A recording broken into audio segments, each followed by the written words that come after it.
Pedro Henrique Santos tinha tudo o que a sociedade diz que um homem de sucesso deveria ter. Salário de 6 dígitos como engenheiro de software sênior em uma multinacional no coração de São Paulo, apartamento em Pinheiros, carro importado na garagem. Mas aos 43 anos, após 2 décadas mergulhado no ambiente corporativo de tecnologia, seu corpo e mente começaram a cobrar o preço. As crises de pânico se tornaram frequentes, o relacionamento de 15 anos desmoronou e uma internação hospitalar por exaustão extrema foi o ponto de virada. Contra todas as expectativas de familiares e colegas, Pedro abandonou sua carreira promissora e se mudou para uma pequena cidade no interior de Minas Gerais, onde começou do zero como artesão de móveis rústicos. Esta é a história controversa e emocionante de um homem que desafiou as convenções sociais, enfrentou o julgamento de todos ao seu redor. Perdeu quase tudo o que construiu, mas encontrou um propósito inesperado esculpindo madeira com as próprias mãos. Uma jornada sobre os limites invisíveis do sucesso moderno, o preço da ambição desmedida e a coragem de recomeçar quando parece tarde demais. Imagine acordar todos os dias às 5 da manhã, olhar no espelho e não reconhecer mais o próprio rosto. Imagine ganhar mais dinheiro do que seus pais sonharam a vida inteira, mas sentir um vazio tão profundo que nem o melhor terapeuta de São Paulo consegue explicar. Imagine ser considerado um exemplo de sucesso por todos que conhece, enquanto por dentro você está se despedaçando. Esta é a história real de Pedro Henrique Santos, um engenheiro de software que aos 43 anos tomou uma decisão que chocou a todos. Ele largou tudo, literalmente tudo. Um salário que ultrapassava os R$20 mil mensais, uma carreira de 20 anos construída tijolo por tijolo, o respeito da comunidade de tecnologia, e foi para o interior fazer móveis de madeira. Muitos chamaram de loucura, outros de crise da meia-idade. Sua ex-esposa chegou a questionar sua sanidade mental. Mas o que realmente aconteceu nos bastidores dessa transformação radical vai muito além do que qualquer um poderia imaginar. Prepare-se para conhecer uma trajetória marcada por ambição, exaustão extrema, traição corporativa, um colapso nervoso que quase custou sua vida e uma reinvenção pessoal que desafia tudo o que nos ensinam sobre sucesso e realização. Esta história vai fazer você questionar: até onde você está disposto a ir pela carreira? E mais importante, você saberia quando parar? Fique até o final, porque os bastidores dessa transformação são ainda mais impressionantes do que você imagina. E deixe sua opinião nos comentários. Você teria coragem de fazer o mesmo? O menino que sonhava com códigos. Pedro nasceu em 1982, em uma família de classe média baixa no bairro da Penha, zona leste de São Paulo. Seu pai, Antônio, era motorista de ônibus. Sua mãe, Conceição, trabalhava como auxiliar de limpeza em um hospital municipal. Eram pessoas simples, honestas, que acreditavam piamente que educação era o único caminho para os filhos escaparem da vida dura que levavam. A casa onde Pedro cresceu era pequena. 2 quartos, sala, cozinha e um banheiro para 5 pessoas. Pedro dividia o quarto com seus 2 irmãos mais novos, dormindo em um beliche improvisado. Não havia luxos, mas também nunca faltou comida na mesa. Antônio e Conceição se sacrificavam diariamente para garantir que os filhos estudassem em escolas públicas decentes. Desde criança, Pedro demonstrou uma aptidão incomum para matemática e lógica. Enquanto outras crianças brincavam de futebol nas ruas esburacadas do bairro, ele passava horas montando e desmontando aparelhos eletrônicos velhos que encontrava no lixo, rádios quebrados, controles remotos, qualquer coisa que tivesse circuitos. Seu pai não entendia bem aquele hobby estranho, mas percebia o brilho nos olhos do menino. Aos 14 anos, Pedro teve seu primeiro contato com um computador. Foi na biblioteca municipal onde conseguiu uma vaga para um curso gratuito de informática básica. Naquele momento, algo clicou dentro dele. Era como se tivesse encontrado sua linguagem nativa. Os códigos, a lógica binária, a forma como tudo se conectava perfeitamente quando você escrevia as instruções certas. Era quase mágico. Ele começou a passar todas as tardes naquela biblioteca, estudando tudo sobre programação que conseguia encontrar. Livros antigos, revistas de informática, qualquer material disponível. Chegava em casa tarde da noite e sua mãe brigava, preocupada com a segurança do filho adolescente voltando sozinho pelo bairro perigoso. Mas Pedro não conseguia parar. Havia descoberto não apenas um interesse, mas uma obsessão. No ensino médio, Pedro se destacava tanto em matemática e física que seus professores o incentivavam constantemente. Um deles, o professor Marcelo, se tornou uma figura fundamental em sua vida. Foi Marcelo quem apresentou a Pedro o mundo das competições de programação, das Olimpíadas de Informática, e foi através dessas competições que Pedro começou a acreditar que poderia ser mais do que apenas mais um menino pobre da periferia de São Paulo. Aos 17 anos, Pedro conquistou uma medalha de prata na Olimpíada Brasileira de Informática. Para uma família que nunca havia ganhado nada além de contas para pagar, aquela medalha representava um universo de possibilidades. Seu pai chorou quando Pedro chegou em casa com o troféu. Pela primeira vez, Antônio viu que talvez o sacrifício valesse a pena. Com o desempenho nas Olimpíadas e notas exemplares, Pedro conseguiu uma bolsa integral para estudar engenharia da computação em uma universidade particular de renome em São Paulo. Foi uma virada completa em sua trajetória. De repente, o menino que cresceu dividindo um quarto apertado estava frequentando aulas com filhos de empresários, advogados e médicos. A diferença era brutal.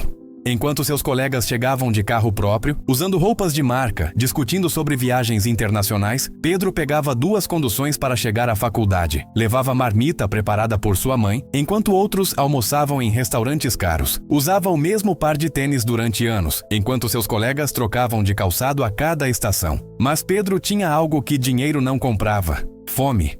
Fome de vencer, de provar seu valor, de mostrar que era tão capaz quanto qualquer um daqueles jovens privilegiados. Ele estudava o dobro, o triplo do que seus colegas. Enquanto outros festejavam nos fins de semana, Pedro estava na biblioteca, mergulhado em códigos e algoritmos complexos. Essa dedicação obsessiva começou ali. Naqueles anos de universidade, Pedro plantou as sementes do que eventualmente se tornaria sua ruína. Ele aprendeu que para compensar a falta de recursos e conexões, precisava ser impecável tecnicamente, precisava ser o melhor. E para ser o melhor, precisava sacrificar tudo o mais. Durante a faculdade, Pedro conseguiu um estágio em uma startup de tecnologia. O pagamento era modesto, mas para alguém que nunca havia tido dinheiro próprio, era uma fortuna. Ele começou a ajudar financeiramente em casa, aliviando um pouco o fardo de seus pais. Antônio começava a comentar com orgulho sobre o filho na universidade, o filho engenheiro. Foi também na faculdade que Pedro conheceu Mariana. Ela era de outro curso, administração, mas frequentava os mesmos círculos universitários. Mariana vinha de uma família de classe média, nem rica nem pobre. Havia uma leveza nela que fascinava Pedro. Ela ria fácil, tinha planos, sonhava alto. Em pouco tempo, estavam namorando. Mariana foi a primeira pessoa fora de sua família que realmente acreditou em Pedro. Ela via nele não o menino pobre da periferia, mas o engenheiro brilhante que ele estava se tornando. Nos momentos de dúvida, quando Pedro se sentia inferior aos colegas mais abastados, Mariana estava lá para lembrá-lo de seu valor. Aos 22 anos, Pedro se formou no topo de sua turma. Empresas de tecnologia disputavam sua contratação. Ele escolheu a Tec Global, uma multinacional americana com sede no Brasil. O salário inicial era de R$6.000, um valor astronômico para alguém que cresceu vendo os pais lutarem por R$1.500 mensais. Pedro havia chegado, ou pelo menos era isso que todos diziam. Saiu da periferia, se formou em uma universidade renomada, conseguiu emprego em uma multinacional. O sonho brasileiro realizado. Mas o que ninguém percebia, nem mesmo o próprio Pedro naquele momento, era que ele estava apenas começando uma jornada que o levaria a lugares muito mais altos e, eventualmente, a uma queda muito mais profunda. A escalada implacável. Os primeiros anos de Pedro na Tec Global foram intensos. Ele entrou como desenvolvedor júnior, mas sua dedicação e habilidade técnica logo chamaram atenção. Enquanto outros funcionários cumpriam o horário padrão e iam para casa, Pedro ficava até tarde, estudando novas tecnologias, se oferecendo para projetos extras, absorvendo conhecimento como uma esponja. São Paulo, naquele início dos anos 2000, estava se consolidando como o principal polo de tecnologia da América Latina. A cidade fervilhava com startups, empresas internacionais abrindo escritórios, eventos de tecnologia acontecendo toda semana.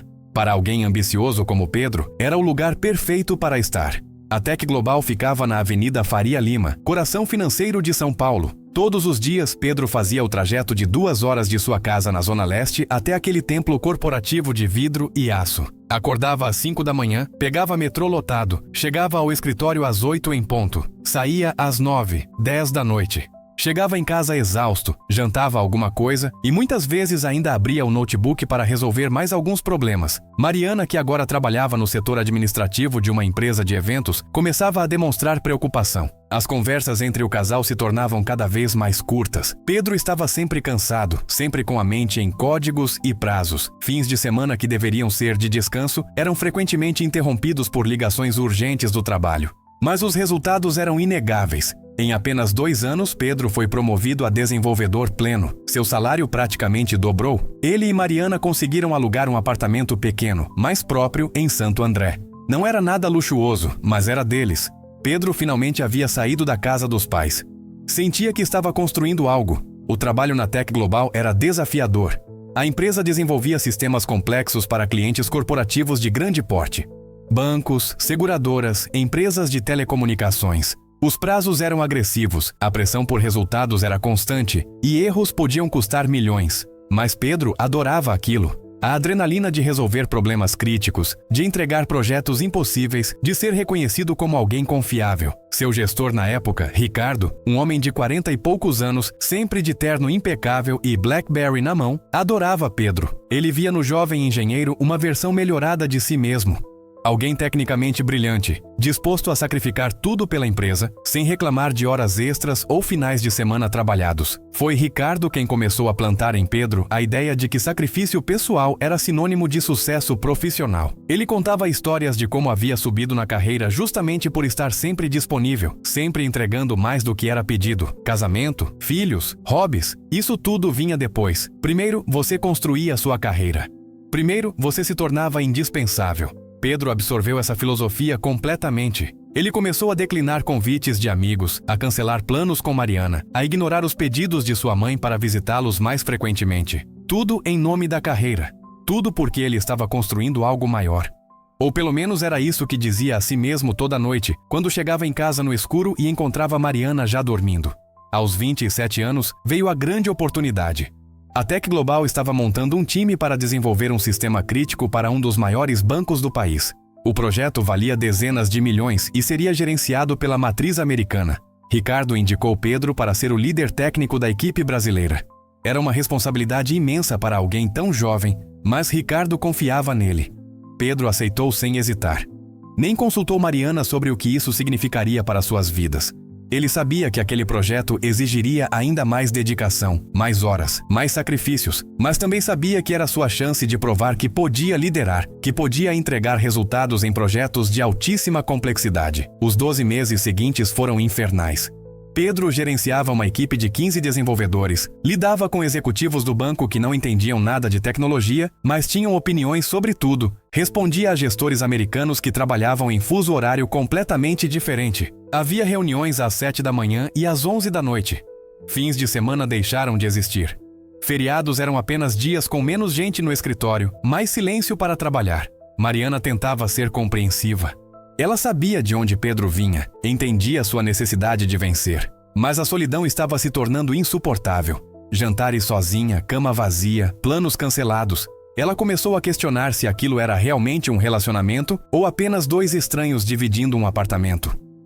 As discussões começaram a ficar mais frequentes. Mariana pedia mais atenção, mais presença. Pedro prometia que depois que o projeto terminasse, as coisas melhorariam. Era sempre depois. Depois deste projeto, depois desta promoção, depois de atingir aquele objetivo. Mas o depois nunca chegava. Sempre havia outro projeto, outra meta, outro degrau para subir. O projeto do banco foi entregue com sucesso. Pedro e sua equipe conseguiram o impossível. O sistema foi implementado no prazo, dentro do orçamento, com qualidade exemplar. O cliente estava extasiado. Os executivos americanos da Tec Global estavam impressionados. Ricardo estava radiante e Pedro estava exausto. Mas não havia tempo para descanso. O sucesso trouxe mais responsabilidades. Pedro foi promovido a gerente de engenharia, agora liderando múltiplas equipes em vários projetos simultâneos. Seu salário ultrapassou os R$15 mil. Ele e Mariana conseguiram alugar um apartamento maior, em um bairro melhor. Pedro comprou seu primeiro carro, um sedã usado mas confiável. Pelos padrões de onde veio, ele era rico, mas o preço estava sendo alto. Pedro havia desenvolvido insônia crônica. Deitava na cama e sua mente não parava de rodar. Códigos, problemas, pendências, prazos. Começou a tomar medicamentos para dormir. café durante o dia para se manter acordado, remédios à noite para conseguir descansar. Um ciclo vicioso que começava a cobrar seu tributo. Fisicamente, as mudanças eram visíveis. Pedro havia ganhado 15 quilos. Não tinha tempo para exercícios, comia mal, vivia de delivery e fast food. Dores de cabeça se tornaram constantes. Gastrite virou companheira diária. Mas ele ignorava todos os sinais. Achava que era normal, que fazia parte do preço do sucesso. Aos 32 anos, Pedro assumiu a posição de diretor de engenharia. Agora gerenciava gerentes, supervisionava dezenas de projetos, participava de reuniões estratégicas da empresa. Seu salário havia alcançado a marca dos R$25 mil. Ele estava no topo da hierarquia técnica. Havia chegado onde sonhava. Foi também nessa época que Pedro e Mariana se casaram. Depois de 8 anos de relacionamento, ela havia dado um ultimato. Ou casavam, ou ela seguiria sua vida. Pedro concordou, mas até mesmo a lua de mel foi interrompida por emergências de trabalho. Mariana chorou sozinha no quarto do hotel, enquanto Pedro passava horas ao telefone resolvendo uma crise de sistema. O preço invisível. Os anos seguintes foram uma montanha-russa de sucessos profissionais e deterioração pessoal.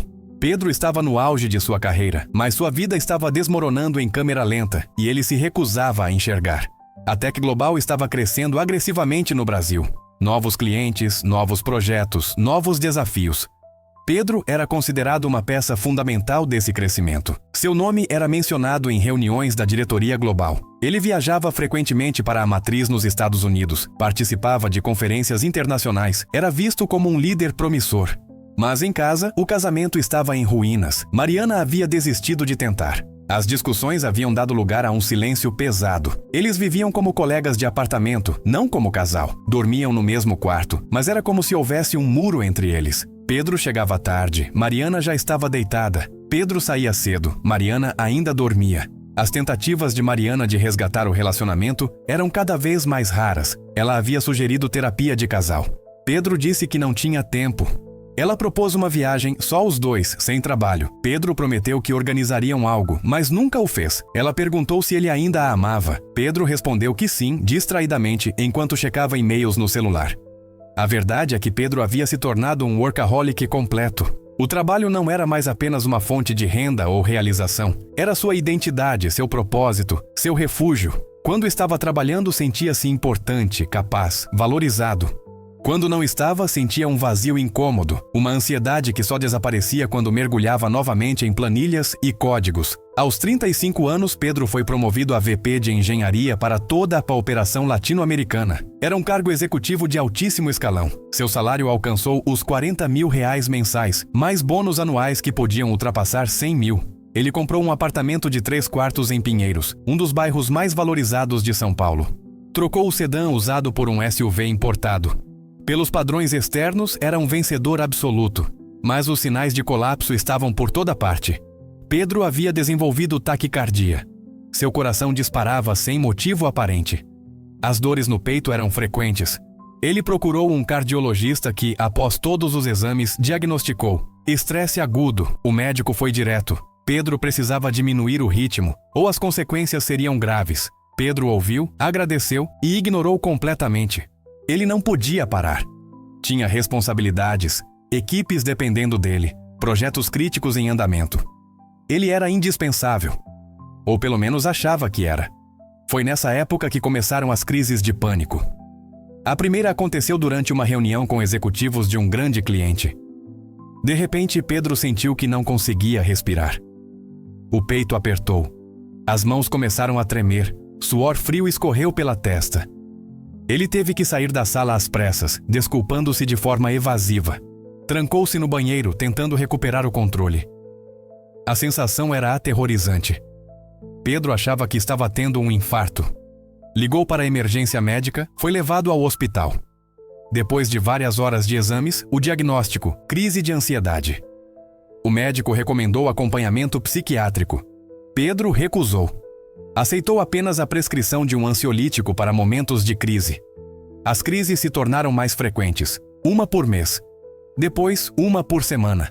Pedro começou a evitar situações que pudessem desencadeá-las, apresentações importantes, reuniões tensas, viagens longas. Mas como evitar tudo isso quando seu trabalho era basicamente uma sequência interminável dessas situações? Mariana tentou uma última vez. Sentou com Pedro e falou abertamente. Disse que ele precisava de ajuda profissional, que estava se destruindo, que o casamento havia acabado fazia tempo e eles estavam apenas fingindo. Propôs que ele tirasse uma licença médica, que cuidasse da saúde, que reconstruíssem o que havia sobrado de sua relação. A resposta de Pedro foi devastadora na sua simplicidade. Ele disse que estava bem, que era apenas uma fase estressante, que logo as coisas melhorariam. Disse que havia investido demais em sua carreira para jogar tudo fora agora. E disse algo que Mariana nunca esqueceria, que ela não entendia porque nunca havia tido ambição real. Foi a gota d'água. Mariana saiu do apartamento naquela noite e não voltou. Foi morar com uma amiga. 2 semanas depois, enviou os papéis do divórcio. 14 anos de relacionamento, 5 de casamento, terminaram com uma assinatura em documentos jurídicos. Pedro ficou chocado, mas não devastado. Ele esperava aquilo de certa forma. E com Mariana fora de cena, ele poderia se dedicar ainda mais ao trabalho. Sem ninguém para pedir atenção, sem ninguém para questionar suas escolhas. Era liberdade, ou pelo menos era assim que ele racionalizava. O divórcio foi relativamente amigável. Não havia filhos. O patrimônio foi dividido meio a meio. Mariana ficou com o carro, Pedro com o apartamento. Ela refez sua vida rapidamente, conheceu alguém novo. Parecia genuinamente feliz. Pedro via as fotos nas redes sociais e sentia algo estranho. Não era ciúme exatamente. Era mais como uma pergunta incômoda. Como ela conseguiu seguir em frente tão facilmente? Muito obrigado por permanecer no vídeo até aqui. Sei que a história de Pedro está ficando intensa, mas garanto que o melhor ainda está por vir. Os próximos capítulos vão revelar desdobramentos que você não vai acreditar. Continue assistindo. A queda. Após o divórcio, Pedro mergulhou ainda mais fundo no trabalho. Sem qualquer vida pessoal, a empresa se tornou literalmente tudo. Ele trabalhava 12, 14, 16 horas por dia. Fins de semana eram passados inteiros no escritório. Feriados eram ignorados. Eles se tornaram uma máquina de produtividade, mas uma máquina que estava começando a apresentar defeitos graves. A insônia piorou drasticamente. Havia noites em que Pedro simplesmente não conseguia dormir. Ficava deitado no escuro, olhando para o teto, mente acelerada, coração disparado. Outras noites, acordava às 3 da madrugada com ataques de pânico violentos. A sensação de morte iminente era tão real que ele chegou a chamar a ambulância 2 vezes. Os medicamentos se multiplicaram. Ansiolíticos, antidepressivos, remédios para pressão alta, para gastrite, para dor de cabeça crônica. A mesa de cabeceira de Pedro parecia uma farmácia. Ele tomava comprimidos para dormir, comprimidos para acordar, comprimidos para aguentar o dia, e misturava tudo com quantidades industriais de café. Fisicamente, a deterioração era visível. Pedro havia perdido muito peso rapidamente, ficando com uma aparência cadavérica. Os olhos estavam fundos, sempre com olheiras profundas. A pele tinha um tom acinzentado. Ele parecia 10, 15 anos mais velho do que realmente era. Colegas comentavam, preocupados, mas Pedro desconversava. Foi então que aconteceu o incidente que mudaria tudo. A Tech Global estava finalizando uma fusão complicada com outra empresa de tecnologia. Era um processo delicado, envolvendo integração de sistemas, demissões em massa, reestruturação completa. Pedro estava no centro de tudo, gerenciando a transição técnica. O estresse atingiu níveis insustentáveis. Pedro passava noites em claro, coordenando equipes em diferentes fusos horários, apagando incêndios constantemente. Ele não comia direito, não dormia direito, não tinha 1 minuto de descanso. Estava literalmente se consumindo. Em uma manhã de quinta-feira, Pedro estava em uma reunião crucial com executivos americanos via videoconferência. Era uma apresentação importante sobre o progresso da integração. Ele havia preparado tudo meticulosamente, mesmo estando há mais de 40 horas sem dormir adequadamente. No meio da apresentação, algo aconteceu. Pedro começou a falar, mas as palavras saíram embaralhadas. Ele tentou novamente, mas não conseguia formular frases coerentes. Seu raciocínio simplesmente travou. E então começou a chorar. Ali, na frente de todos, em uma videoconferência com dezenas de executivos, Pedro começou a chorar compulsivamente. Ele tentou se desculpar, tentou explicar, mas apenas soluçava. Levantou-se bruscamente, derrubando a cadeira, e saiu correndo da sala de reunião. Foi direto para o banheiro, onde teve o pior ataque de pânico de sua vida. Não conseguia respirar, sentia que estava morrendo, gritava por ajuda.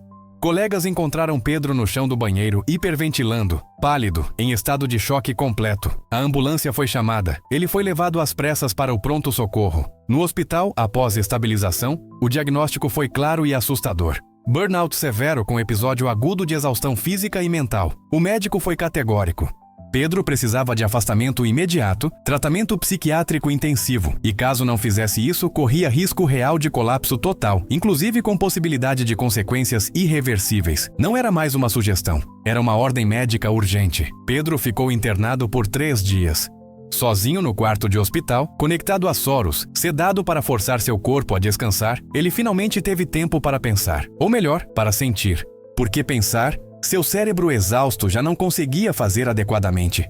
A Tech Global enviou flores, mensagens formais de melhoras, mas logo ficou claro que o incidente havia comprometido sua imagem. Executivos que antes o elogiavam agora sussurravam sobre sua instabilidade. O episódio da videoconferência havia circulado. Ele havia se tornado aquele VP que teve um colapso nervoso em público.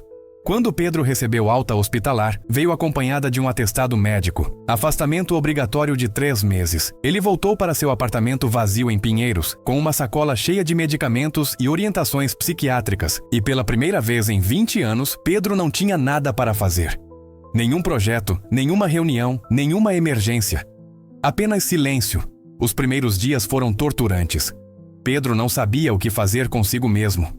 Acordava no horário habitual, 5 da manhã, por puro hábito. Pegava o celular para checar e-mails de trabalho, mas tinha sido instruído a não fazer isso. Tentava assistir TV, mas não conseguia se concentrar. Tentava ler, mas as palavras não faziam sentido. A solidão era ensurdecedora. Seu apartamento, que antes era apenas um lugar para dormir algumas horas, agora era uma prisão. Ele não tinha amigos reais. Todos os seus relacionamentos eram profissionais. Havia perdido contato com colegas de faculdade, com amigos de infância. Mariana havia seguido em frente. Seus pais ele visitava raramente e agora se sentia envergonhado demais para contar o que havia acontecido. Foi nesse período de isolamento forçado que Pedro começou a questionar tudo. Pela primeira vez em décadas, sem a distração do trabalho, ele teve que confrontar perguntas fundamentais. Quem era ele além de sua função na empresa? O que lhe trazia alegria genuína? Quando foi a última vez que se sentiu realmente bem, realmente em paz? As respostas eram desconfortáveis. Pedro não sabia mais quem era.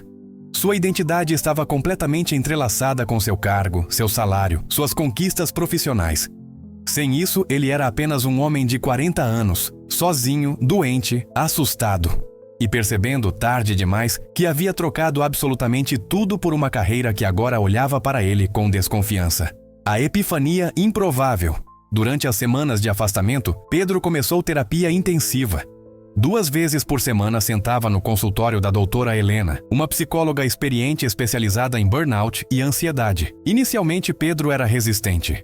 Achava que terapia era perda de tempo, que ele apenas precisava descansar e logo estaria pronto para voltar ao trabalho. Mas a doutora Helena foi paciente e incisiva. Ela fez Pedro revisitar toda a sua trajetória, a infância na periferia, a necessidade de provar seu valor, a obsessão com sucesso financeiro, o sacrifício sistemático de relacionamentos e saúde. E perguntou algo que ninguém nunca havia perguntado. Pedro, você já parou para pensar que talvez esteja perseguindo a definição de sucesso de outras pessoas, não a sua? A pergunta ficou ecoando. Pedro sempre acreditou que sucesso era medido em salário, em cargo, em reconhecimento profissional. Era isso que a sociedade dizia. Era isso que seu pai, motorista de ônibus, sonhava para o filho. Era isso que seus colegas de faculdade perseguiam. Mas era isso que ele realmente queria. Uma tarde, caminhando sem rumo pelo bairro onde morava, Pedro passou por uma pequena loja de móveis artesanais. Havia mesas, cadeiras, estantes, tudo feito à mão em madeira rústica. Peças únicas, com imperfeições que as tornavam especiais. Ele ficou parado na vitrine por longos minutos, hipnotizado. Entrou na loja. O dono, um senhor de uns 60 anos chamado José, estava lixando uma mesa. Eles começaram a conversar.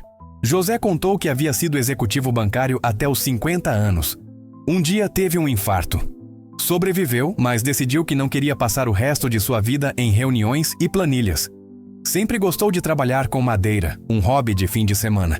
Decidiu transformar isso em profissão. Agora, aos 65, José dizia que ganhava uma fração do que ganhava antes. Mas estava tranquilo, saudável, dormia bem. Fazia 2 peças por semana. Vendia por preços justos. Tinha tempo para pescar, para estar com os netos, para viver. Demorei demais para entender, disse José. Que tempo é o único recurso que você não consegue recuperar depois que acaba. Pedro voltou para casa impactado pela conversa. Começou a pesquisar sobre marcenaria, sobre artesanato em madeira. Passou horas assistindo vídeos no YouTube de pessoas criando móveis, esculpindo, moldando madeira bruta em objetos funcionais e belos. Havia algo naquilo que o atraía de forma inexplicável. Era o oposto completo de seu trabalho. Na tecnologia, tudo era abstrato, virtual, efêmero. Você escrevia códigos que existiam apenas como sinais elétricos. Na marcenaria, você trabalhava com algo tangível, real, sólido. Pegava um pedaço de madeira áspera e transformava em algo útil e bonito. Havia começo, meio e fim claros. Havia a satisfação de criar algo com as próprias mãos. Pedro comprou algumas ferramentas básicas, nada sofisticado, apenas o essencial, e começou a tentar. Seu primeiro projeto foi um pequeno banquinho. Foi um desastre absoluto. As medidas estavam erradas, as junções mal feitas, o acabamento horrível. Mas quando terminou, quando olhou para aquele banquinho torto e imperfeito, Pedro sentiu algo que não sentia há anos. Orgulho genuíno. Não era o orgulho de ter entregue um projeto de milhões. Não era o orgulho de ter recebido elogios de executivos. Era o orgulho simples de ter feito algo com as próprias mãos, de ter transformado matéria-prima em objeto. Por algumas horas, enquanto trabalhava naquele banquinho, Pedro não pensou em códigos, em reuniões, em e-mails. Sua mente estava focada apenas no aqui e agora, nas medidas, nos cortes, no lixamento, e percebeu algo extraordinário. Pela primeira vez em meses, não teve uma única crise de ansiedade naquele dia. Pedro começou a dedicar mais tempo à marcenaria. Acordava, tomava café e ia para a varanda do apartamento onde havia montado uma pequena oficina improvisada. Fazia prateleiras, porta-retratos, caixas. Nada de especial, apenas objetos simples. Mas cada peça concluída trazia uma sensação de realização que nenhuma linha de código jamais trouxera. Foi também nesse período que Pedro começou a reconectar com sua família. Visitou seus pais, que estavam mais velhos, o pai já aposentado. Conversaram de verdade pela primeira vez em anos. Antônio olhou para o filho e disse: Pedro, eu sempre quis que você tivesse uma vida melhor que a minha. Mas olhando para você agora, com esse seu cargo importante e esse seu apartamento caro, você não parece feliz. Você parece cansado. As palavras do pai doeram porque eram verdadeiras. Pedro havia conquistado tudo o que achava que queria. E estava miserável. Talvez, pensou ele, fosse hora de redefinir o que significava uma vida melhor. Os 3 meses de afastamento estavam chegando ao fim.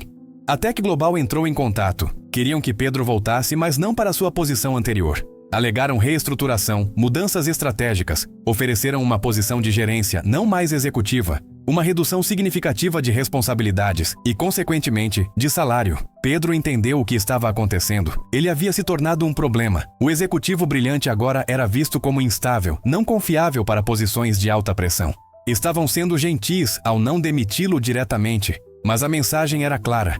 Ele não era mais bem-vindo nos escalões superiores. Durante anos, isso teria sido devastador para Pedro. Sua identidade estava tão atrelada ao cargo, ao status, que um rebaixamento seria impensável.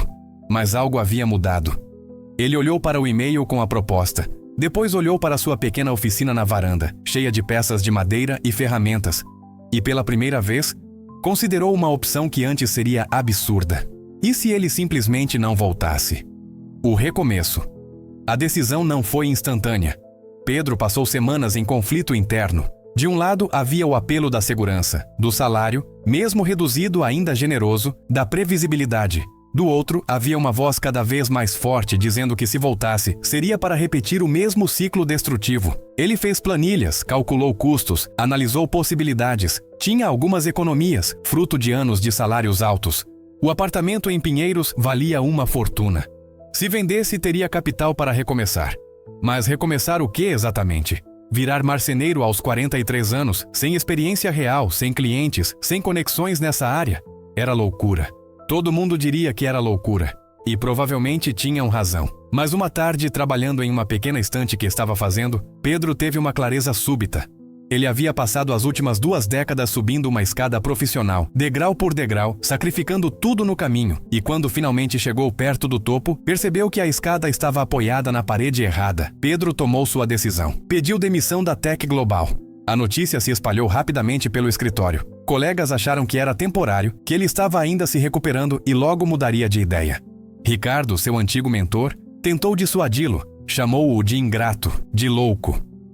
Disse que Pedro estava jogando fora 2 décadas de carreira por um capricho. Mas Pedro estava determinado. Colocou o apartamento em Pinheiros à venda, vendeu o carro importado. Começou a pesquisar cidades pequenas no interior, lugares onde pudesse alugar um espaço grande e barato, montar uma oficina de verdade, recomeçar.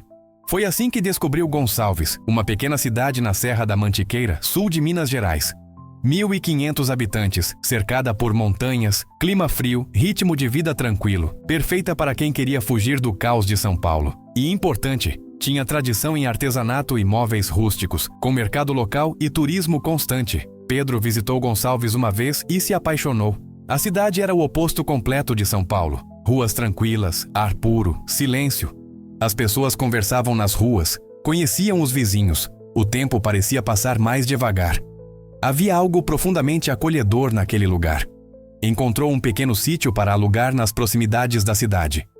Tinha uma casa simples de 2 quartos e um galpão grande que poderia ser transformado em oficina. O aluguel era ridiculamente barato comparado aos padrões paulistanos. Pedro fechou negócio na mesma semana. A mudança foi surreal. De um apartamento de luxo em Pinheiros para uma casa simples no interior mineiro. De reuniões executivas para aprender a usar serra tico-tico. De gerenciar centenas de funcionários para trabalhar sozinho em um galpão. Todo mundo que Pedro conhecia achou que ele havia enlouquecido de vez. Mariana soube da mudança e ligou genuinamente preocupada. Perguntou se Pedro estava bem, se não era uma decisão precipitada.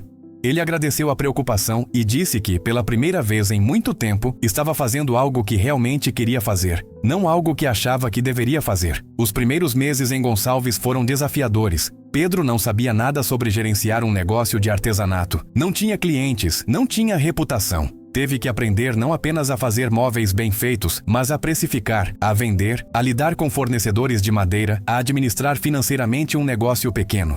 Ele se matriculou em cursos de marcenaria na região. Frequentava a oficina de João, um marceneiro local de 60 anos que trabalhava com madeira desde criança.